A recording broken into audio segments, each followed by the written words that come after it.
Good afternoon. We're going to talk about open sourcing a library and how hard could that be. It shouldn't be too hard, but as you can see, but the person trying to open it up, it should almost be there. But once you open a spaghetti, you still don't have food. It's like a library. You don't use library by itself, but you have to build other code as well. So I'm also going to talk a little bit about, if my clicker works, my library, because it used to be my library, but once you open source it, it is no longer really yours because people can start copying it, they can start building upon it. You also have to do maintenance and support, you have to get some community set up, and of course you have to publish it before you can actually use it and start to build software that you're going to distribute. And in the end we'll talk about some takeaways I had during my travel. So first off, why would you start open sourcing software? You can show off your skills. That's quite a nice thing. Some people do it for their resumes, some people do it just for fun. You have contests as well, but I also like to have something to come out afterwards. So you don't just finish a contest and you're done, but also something that you can show a year from now. Like, I did this, I achieved this, and share that with my colleagues or at a conference like this. Along with that, typically we are coding within our teams, within our company, or with a small group of people. And if you're open sourcing, you're opening up yourself to a much broader group for feedback.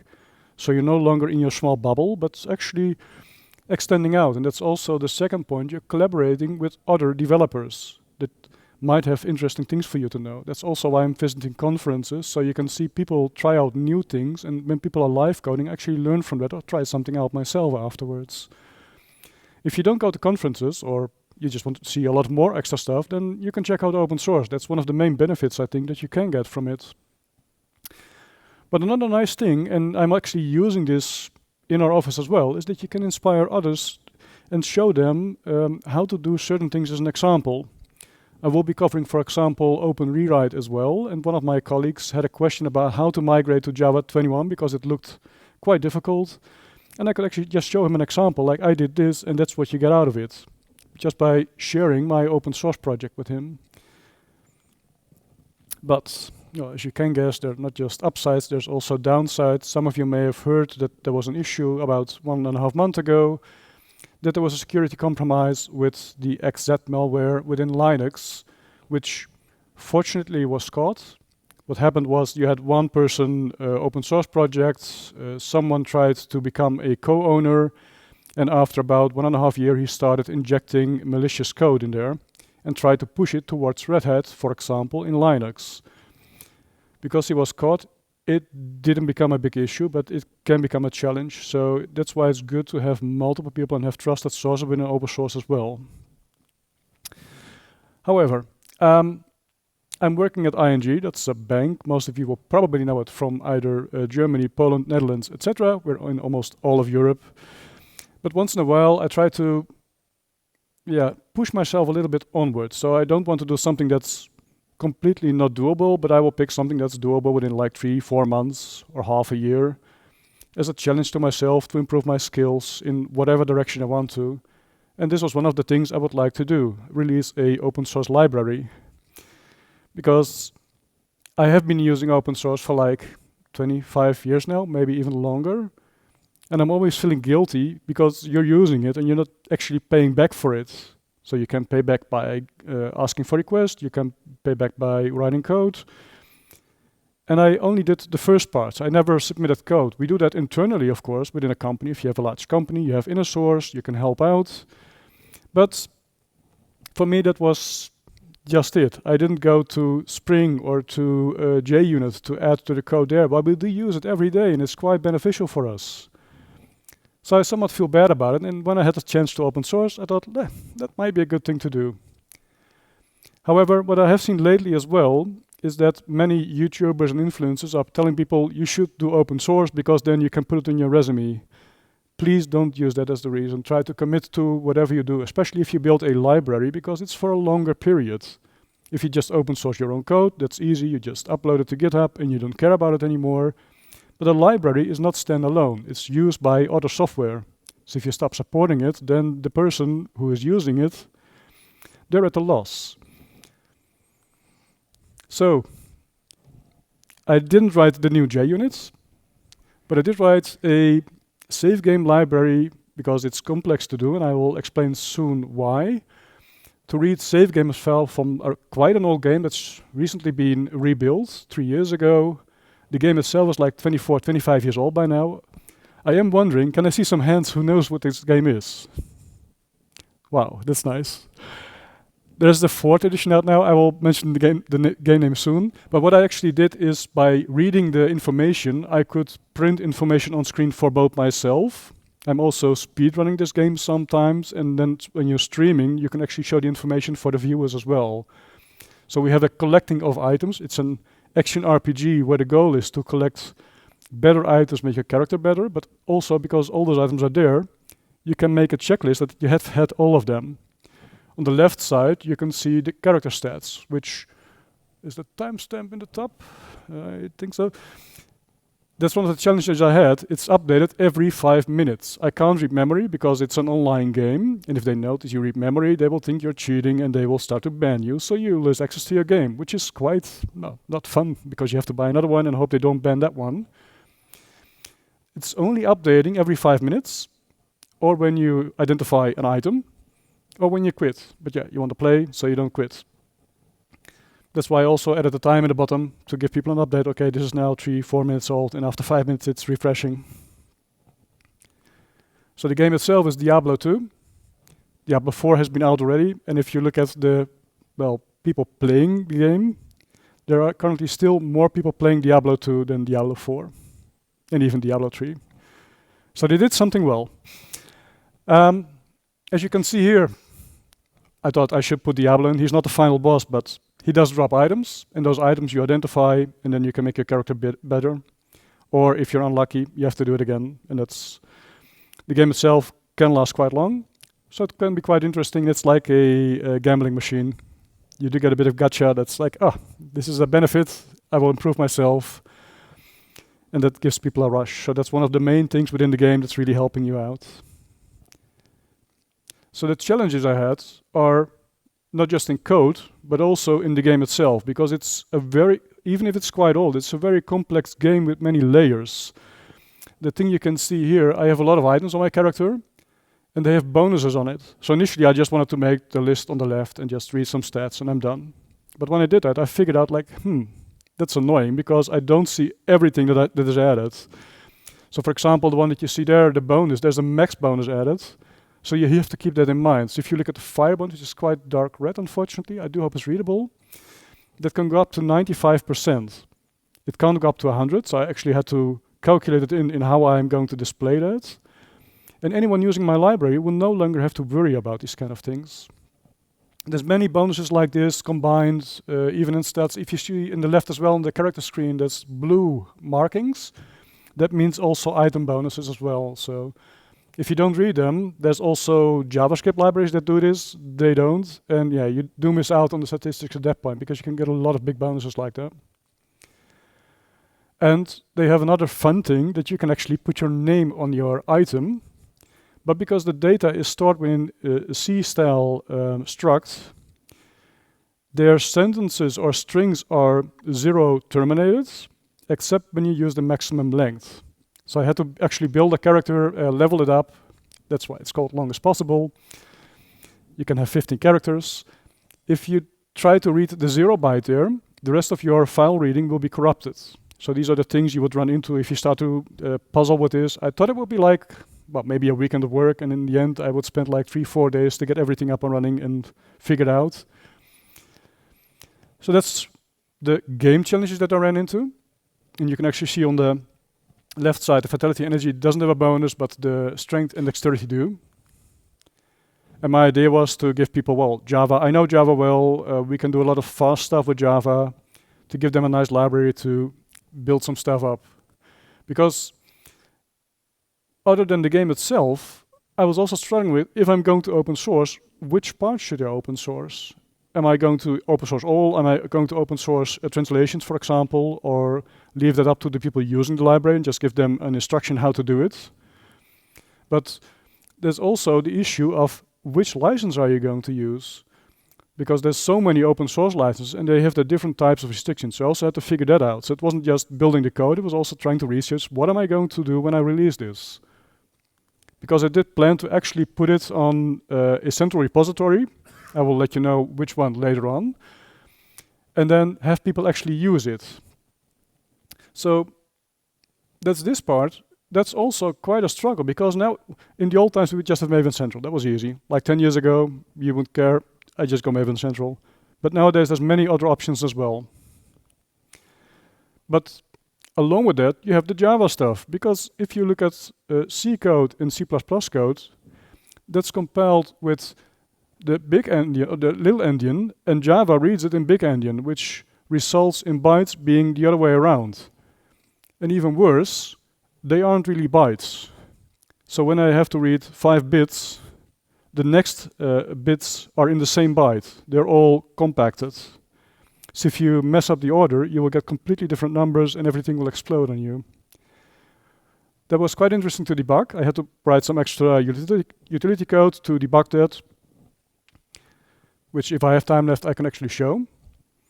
But yeah, you build a code and then you want to publish it. So I was thinking, should I use my real name account or should I start anonymous? Well, if it's corporate code or work code, then yeah, you might use your real name. It's nice to, people will know you from conferences, so okay, we know what to expect. When I'm playing online, most people know me by this nickname. But I've also had an encounter in the past with someone like 25 years ago who was actually threatening to come over to the Netherlands to visit me and another Dutchman in Utrecht because we pointed out some flaws in his, well, arguments. He was telling us Diablo works like this, you should play it like that, and everyone else, and well, we being Dutch, we were quite direct, telling him like, no, that's bullshit. He also claimed to be one of the inventors of IBM DB2, and well, back then we also had Google, we couldn't find him, and he claimed to have a Ferrari, which turned out to be a Pontiac Fiero kit car of 15,000 euro. He didn't really like us pointing it out to him, so at a certain point he mentioned, I will come over tomorrow and I will see you. We didn't mind too much because back then you didn't have Google Maps. Good luck finding us in a city with at least 100,000 people. That's not going to work. By now we should be with his pension, so I'm not worried at all. However, yeah, I used my nickname, so I will share the slides later on as well. I was releasing my 1.0.0 version because, well, I wanted to finish it last year at Christmas Eve, an hour before dinner. And I had a couple of mishaps because some of the documentation is quite old. So you fit Git, you remove the directory, and I had a local Git account. And it mentioned my real name, which to me is not too bad, but if you want to be anonymous, you actually can. The downside is if you do this on a Mac, they will actually not just mention your name, but they will also mention you have a Mac, and they will mention which provider you have.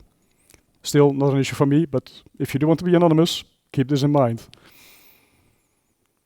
And you don't have to be, but it might be nice to actually cover yourself up a bit.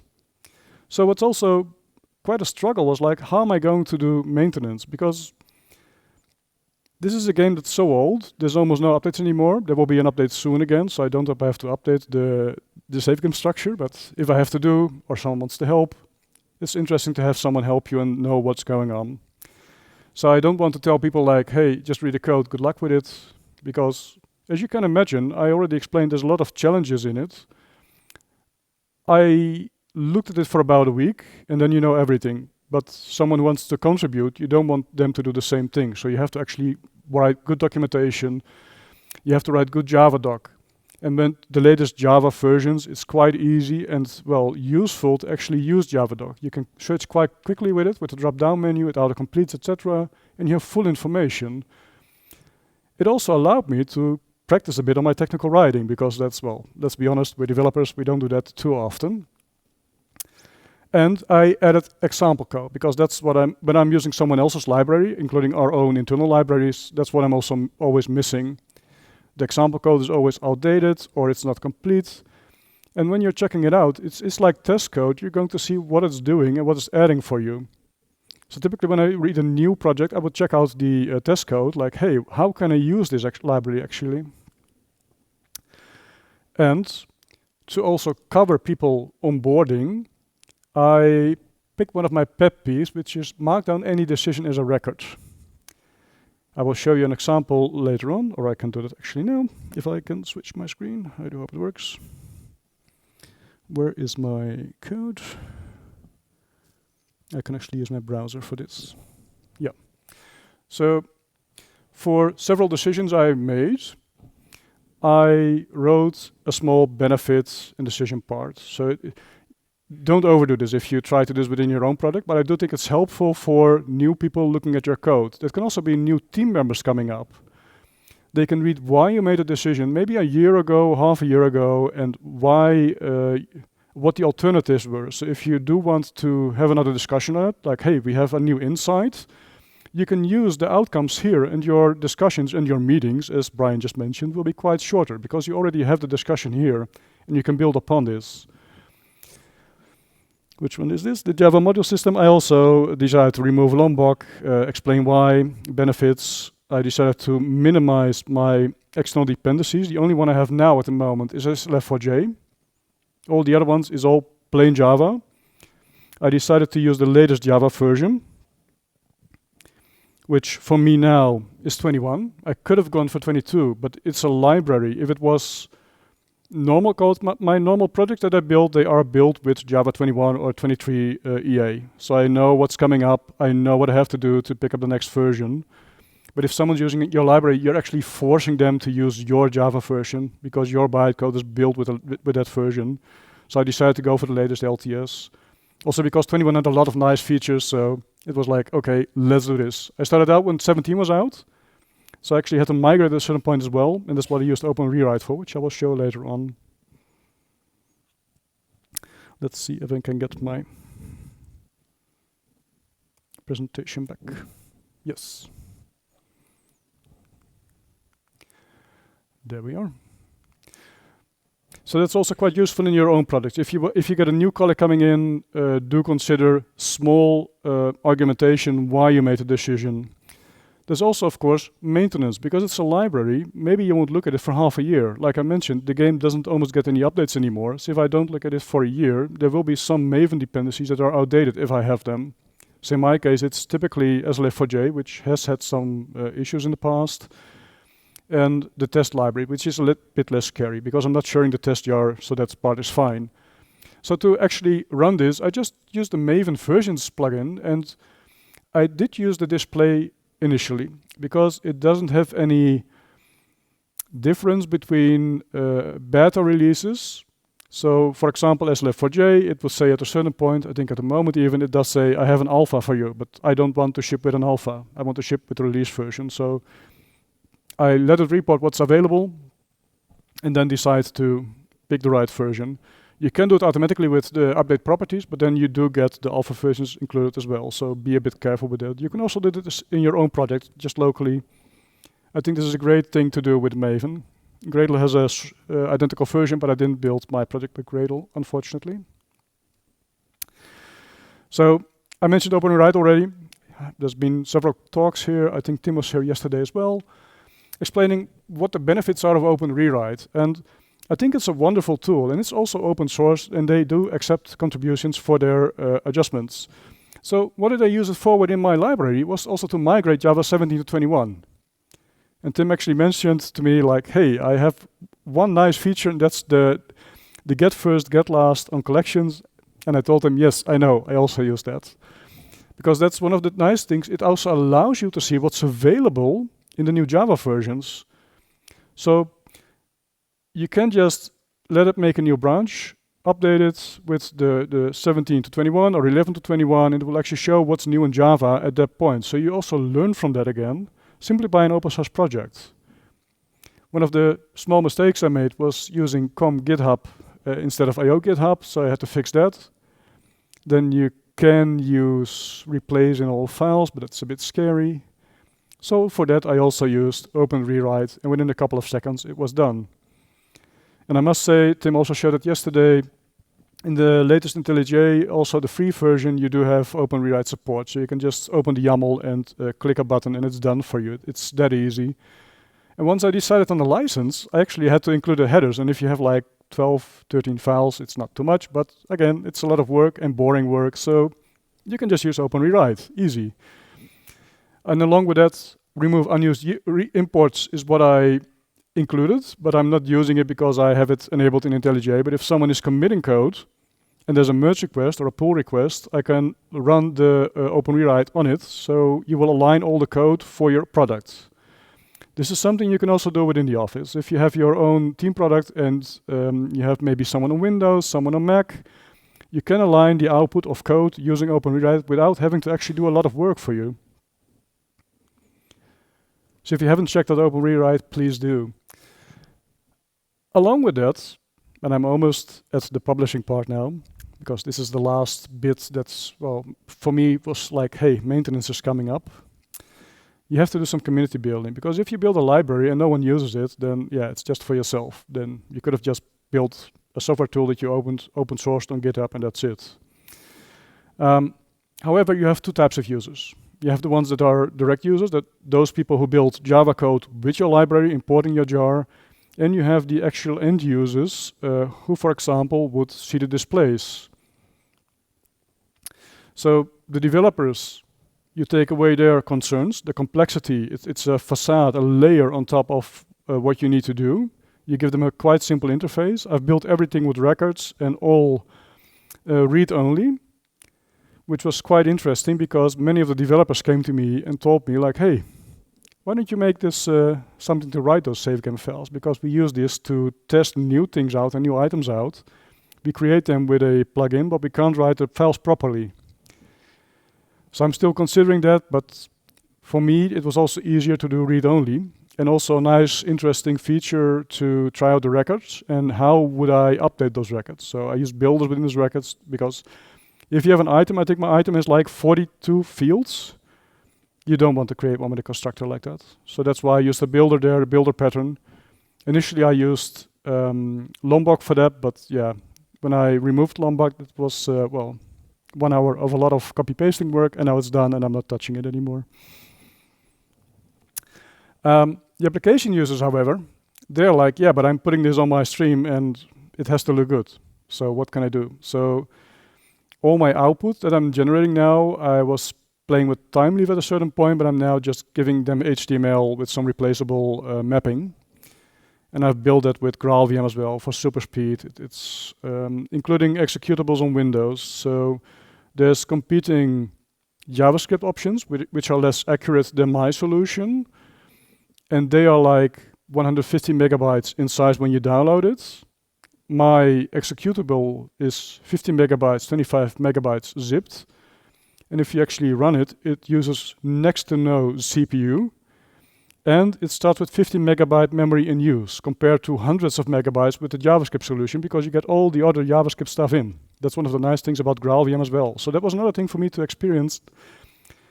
I played around with Quarkus before, and now I decided, let's make a real application with it and actually ship it. Even though it's not within my company, because we do want to use Quarkus, but it's not there yet. But if you want to, you can use your open source project to showcase as well, this is working well, this is what we're delivering, and this is how you benefit from it as a company or as a department.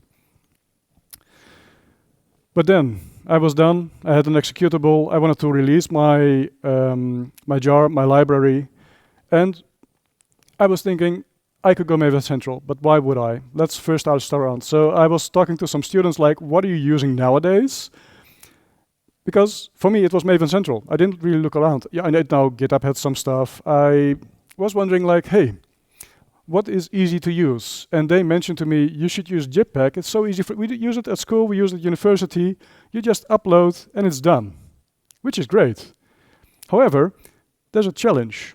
You have to add the repo, so the repository, to your Maven settings file, which is not too bad either. It's a one step and then it's done. But the main issue I had, I work for a bank, we do financials. I don't want to give my users, and in this case the users of the library, potential security and abuse issues, because they're unclear about that. Anyone can upload. You don't need an account even. You can just put it there and that's it. That means someone else can also fake your package names. For example, IO GitHub, they can make it LO GitHub. and then upload their version. Someone makes a typo in their POM, and they can inject some malware at that point. So for me, it's nice, but I'm not going to use it for this code. Maybe for some other code I might in the future, if you, for example, have a small example you want to share or some proof of concept code. But for something I actually want to release and want to maintain over the coming year or years, let's not do that. So the alternative, I already mentioned it, GitHub packages have been around for, I think, 3-4 years. Then it's free for everyone and it's free for public repositories, so it's wonderful. And it's easy to integrate because my code is already on GitHub itself. So I can make a GitHub action, upload it. That's actually how I released my first 1.0.0 version. However, you don't just need another entry in your settings XML, you also need a token. And that token expires after 30 days. For a library, and if you're not normally coding on GitHub, that's quite annoying and quite an obstacle to build often, especially if you have a library that's not updated often. Maybe you will touch the code once half a year or a year, and you have to figure, oh, where's my token again? I have to set it up. And as mentioned before, there is some security in GitHub, but I'm not sure, and if anyone knows, I really would like to know how well they scan the repository, because I do know you get some warnings and they actually will help you out with the PandaBot, but I think I can publish, for example, with the Log4j vulnerability. Does it stop me from doing that? I don't know yet. Maybe I should just try it with some test project to see how it works out, because I think you can. And that would be, well, disappointing. So then, yeah, I had a third option. You might guess it a bit, but everyone told me, oh, you're crazy for doing that. It's a lot of work. But it's a good thing. They updated it recently. And all the reasoning why Maven Central is more complex in steps. There was a talk here last year. You can actually find it on YouTube, The Secret Life of Maven Central by Jamie Coleman. He was here, I think, Tuesday as well to do a talk. And it's quite interesting to learn how and why are they doing everything. So you have to prove that you own the domain. So for example, if I would publish ing code, I would have to have the domain de ing or com ing and prove it's there.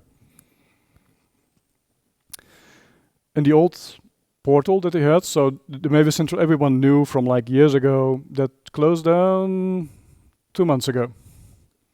So it's still there for existing projects, but if you have now a new project you would start today, then you can only go to the new portal, which works quite well. However, as you could guess, and which I've already pointed out a bit about 1.0 release, many of the documentation, many of the guides are all based on the old solution.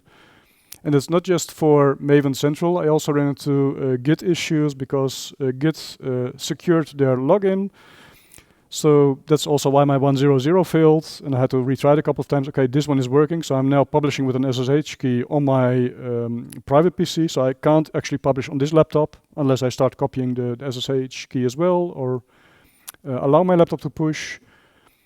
But those things you find out once you start publishing, and this is something you can't test. You can test that the SSH works in this case, but you can't test that the release is working well. So you're actually releasing to production at that point, and if it fails, then you have a commit in your Git log, which is annoying. So sometimes I have to refer to Git commits in a nicer way, but yeah, I'm not too happy about that. So I went to the new Sonatype Central. That's how it's called nowadays. It's a website. They will basically do the same thing as the old Maven Central, but it's looking more modern and slick. And they have a new plugin as well to do that, so you can't use the old plugin anymore. So all the guides that you're looking at, they are updating at the moment, slowly, but you should be careful when you do see a guide. Am I using the one for Sonatype Central? So in the old times, you would have your own account. Nowadays, they also allow Google to log in, and I use my GitHub account because my code is on GitHub, so that's also eases some things, because the domain proof that you normally need, like for ing, for example, that's not a GitHub account, then you have to prove it with your website that you are the owner of the website, and after that you can start uploading. That will cost time and also some effort, especially if you're in a large organization. That's not that useful. But my GitHub account, all I had to do was log in with it, and I got the domain within a couple of seconds, because it knows, due to the way you authenticate yourself, which ones it is. And yeah, as I mentioned, the requirements, they stay identical, but plugins are still at the moment being updated slowly. It is happening, so I think if you look at it now, a lot of the documents should be okay, but be careful when you see something before 2024. It might be outdated and it might actually cause issues for you. So, what do you need to do to go to Maven Central? Because that's what everyone warned me about. It's like a lot of work, a lot of things to do. Well, you need to own the domain. Just mentioned that. It's somewhat easy to prove.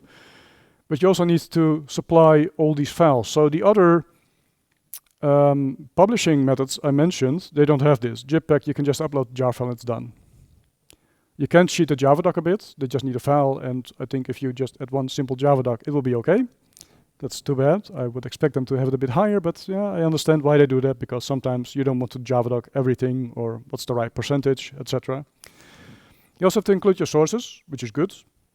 And the POM file, the original one, if you do Maven. And every file you upload of those 4 files, they need at least 2 checksums. They do allow more types, but you don't really need them. Typically, you can generate them by yourself, but it's, again, a lot of work. But the plugin they have will take care of that for you. The complex part, and this was actually what I was, well, somewhat worried about, is the PGP part, because you have to create a key and then share it. And then they will check it, and it's like the documentation you have is like 4 or 5 pages. And I was like, oh damn, I hope I don't make a mistake here. But this guide itself, I was really happy with it. It was quite good. You just follow their steps. They tell you how to check everything, and once you do that, everything works out. So I think I was done in like 5 or 10 minutes, and then I had everything up and running. They do allow you to also check it, validate it. So the documentation is slowly being built up. You also need to supply your license and developer information, of course, so they know how to reach you. So because I wanted to be somewhat anonymous, I tried a Gmail address and that worked out. So if you really don't want anyone to find out it's you, for example, if you do some code that might cause issues with an employer, like maybe an emulator of software for Nintendo, those are quite disputed lately. That's yeah, you should be somewhat careful with those. But if you do normal code, then of course you can use your own name and no one will care. My first upload was actually manually a zip, but that was because the plugin wasn't really working at that point. They used an old version, I think 0.40 or 0.1 something. Yeah, the latest one is 0.40. And something failed and I couldn't figure out why, but I had the zip, so I just uploaded zip at that point. And one thing to keep in mind is once it's there, you can't really remove it unless they remove it. So Sonatype does remove copyrighted materials. If you do upload that, then yeah, it can be deleted. But like Jamie also mentioned, they have the old Log4j version that's vulnerable. You can still get it from Maven Central because you have to build your code. And if you have old code, they can migrate away from it, or maybe they have a workaround to prevent the issue from happening. So those jars are still there, and they will remain there, well, for now, forever, or unless someone stops using Maven Central. But now you have everything set up. You have your plugin in your POM XML. You start your Maven release prepare that asks you for a version. You update the version, it commits, and then you say release now, and that works reasonably because you can see here the plugin is running. It's loading stuff up, and then it complained I can't upload, 500 service error, and then okay, I hope something's in the body. So I started debug mode, and well, the body isn't really helping me, unfortunately. So at this point, I had to do it manually, and as you can see, this was last Saturday. So I will reach out to them like, hey, what's going on? Can you help me? What the real reason is? Because it's something on their side. Maybe I didn't sub the account correctly. Maybe it's GitHub user that's causing this. Maybe I have something in my POM file that's not correct. That was my first impression, so I did check everything. But if this works, then it's no more than having your code locally, having your SSH set up, and starting to say, like, I want to release now, prepare and release it actually. And that's it, it should upload. Because at this point, I already have the file with all the checksums in it, all the generated for files in it, and I can actually just upload that zip. So for me, when this occurs, I would go to the web portal, It's modernized, but it's just a simple upload form. The bundle zip that you get, you put in, and then I do hope it shows up, the screenshot, yeah. So what's happening then at that point, my zip is like, I think, 500 kilobytes, so it's there quickly. It starts to go pending. It wants to validate, and as you can see, there's another version deployed as well already. And after about, I think, 5 to 10 seconds, it is validated. That's easy. Then the next part is you have to publish it.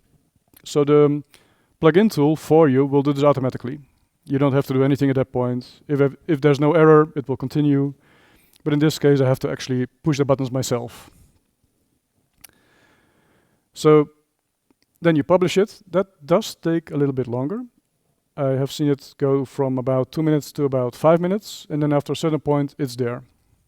And then you can actually use it locally as well within your laptop, or on any laptop you want, any PC you want, because it's Maven Central.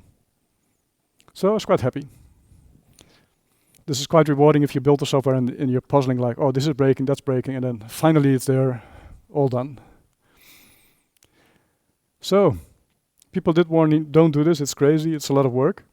It wasn't too much work, actually. I think I spent about 2 weeks in total, both writing the code, writing documentation, and then figuring out how to upload to Maven Central and picking the right publishing methods.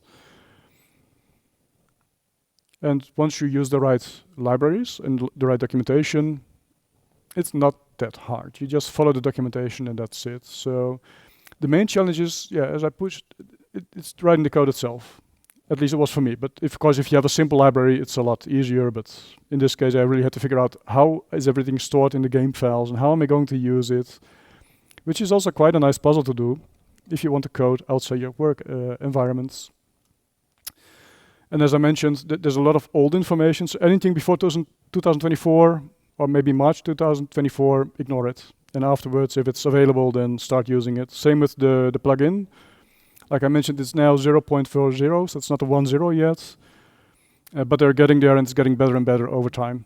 And they're updating it quickly. So the documentation itself is now quite well. When I started end of last year to publish, it was still being, this is beta, this page is under construction, and slowly building up over time. If you look at it now, it's all complete. And they pushed all the old documentation to a separate block, so you no longer are confronted with the OSS RH solution, which is now no longer supported, unless you already had it. But they are pushing people towards the new platform. And as I mentioned, my main complexity was PGP, or GPG, I think it's called. I'm always getting mind blown by why they mix up the names, but it's because of GNU. But in the end, when I followed the documentation on the website, it was like, I think no more than 5-6 minutes work. I think between 5 and 10 minutes, and I was done. So that was quite rewarding. That's okay, this is easy. And the tooling, as mentioned, it's 0.40. They're almost there. They should be there soon, and we should be okay. And for community and support, time will tell for me. The executables I've built that you saw on screen, I've actually shared them last weekend, and I already have 4 users at the moment. And for the code, there's a little bit more, but they're trying it out at the moment to see what can I do with it. I am getting feature requests already, like add this, can you do this for me, so I can build a better tool. And that's quite interesting. Also to see how people are using your library, because if you only build it for yourself, as mentioned on one of the first sheets, you don't get any feedback from how other people use your software. It's the same if you work within your company on your own team. You only hear about the people around you. You don't hear from the rest of the world who might have a different vision on what you can actually do with your code. And it's also quite inspiring to do more fun stuff. So I do have a page I should now open, which is here. If there's any questions,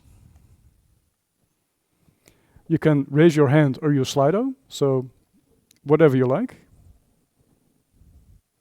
Otherwise, I also have some examples what happened and what I had to debug as well. And I can also show you some part of the code and some more part of the documentation I've written. Yes, go ahead. How many manual steps do you need for a release now? So how many manual steps do I need for the release now? If the plugin is working and not throwing a 500 server error too. So you do the Maven release prepare and Maven release, the other one I forgot, but that's that you actually release it. It prepares the Git locally. That part works fine. It updates the version numbers and then it prepares the bundle. But once you start to upload the bundle, it fails for me at the moment. It should work. I do hope they fix it soon. So I will reach out to them to get it fixed, and then it's just those 2 steps, and that's it. And I can build more software, do another release, etc. It should be quite easy and manual. So only those 2 steps, and you can actually also build it with Jenkins, etc. Any CI you would like to use. You do that locally, right? So Yeah. it's not a standard GitLab CI or so.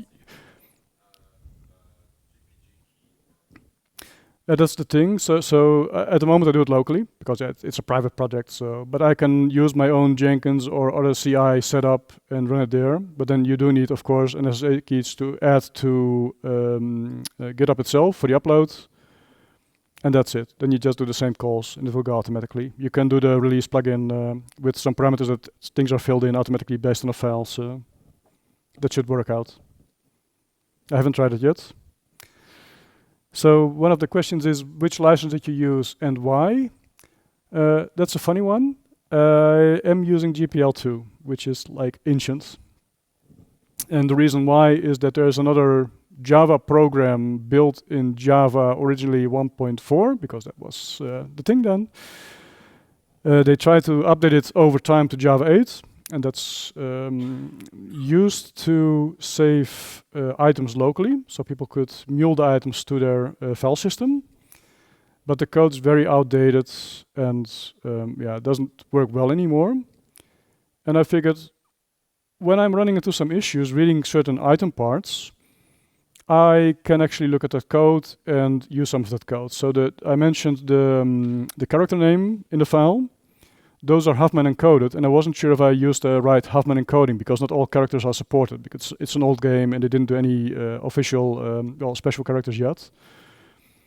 So that part I looked at their code and I thought it was like, yeah, you should use their license then at that point because it's GPL2 and it's quite strict. The example code I've built on top of that because that's allowed because you're using the library in GPL2 and then Apache on top. That's just the Apache license as well. Any other question to add? Otherwise, I can show some examples of the things I ran into. So I just mentioned the examples. That's a good thing. So what I also did is upload example code on what to do. So people know how should I use your library if I want to use it, if I want to build on top of it. So this is quite simple code, but it's, again, all Java 21, because I also wanted to play with modern Java at that point.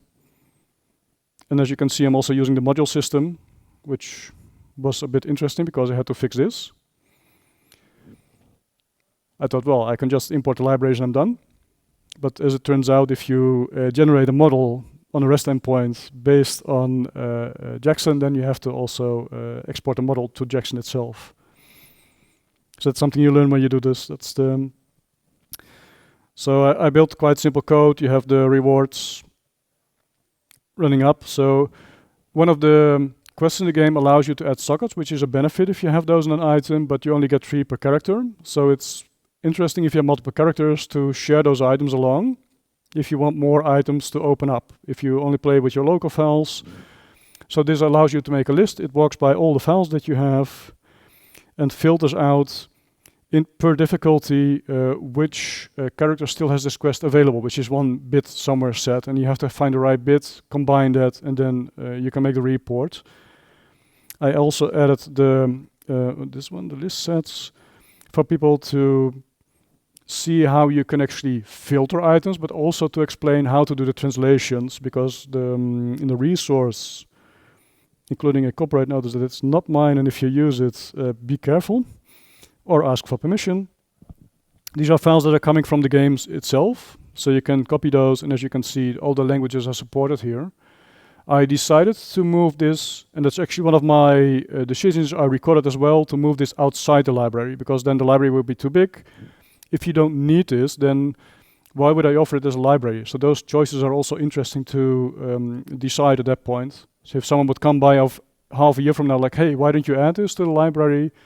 I can point them out to the decision that I made to not add it, which is, as you can see here. And the idea is that you describe what is my problem, what are just short, and what other options do I have, and well, why is it good and why is it bad? And then this is my decision, and that's how you end up. The last one, this is the actual application. It's built with GraalVM and Quarkus, and I think if you look here, it starts up in 0.74 seconds. It almost uses no memory at all. It's and if you're a gamer and streaming, because if you stream your screen, that's also using a lot of CPU, some memory, it's adding up. And if you have a simple tool like this, it's like 50 megabytes. No one cares about it anymore nowadays. Plus I had, of course, to build the executable. And as you can see here, this is 27 megabytes at the moment. So if you unpack it, it's like 50 megabytes because you get all of Java included as well. And it's super performant at that point. Let me check back. No more questions. Then I will show one more of the issues that I had, because I do have some time left. If you want to follow me or have more questions afterwards, just poke me. Just use my name at well, any of those Twitter thingies. I typically respond quite fast. But I did one run where people had a shared stash with perfect items. So they supplied the items on GitHub, you load them, you have all 3 difficulties to run through, so normal, hell, and the Ubers is a special, well, difficult one. But if you have fantastic items, then it should be much faster. So I was running, and then suddenly I had a big red blob in the left of my screen, and oh damn, what am I going to do now? And if you're a developer, the next thing you do is open up the arrow window and look, okay, what's going on? So as it turned out, I'm not sure if it's fully visible, but there's a, yeah, oh, my mouse is there. The length that it's reading is 2047, and as I mentioned, you're reading bits. You're not reading full bytes. So there was one field, and that was a name identifier of an item, and they forgot to add the name. But this is, I think, 7 bits. Because it's 2048, and then it's one before. Someone added all ones in it, and that's how you end up there.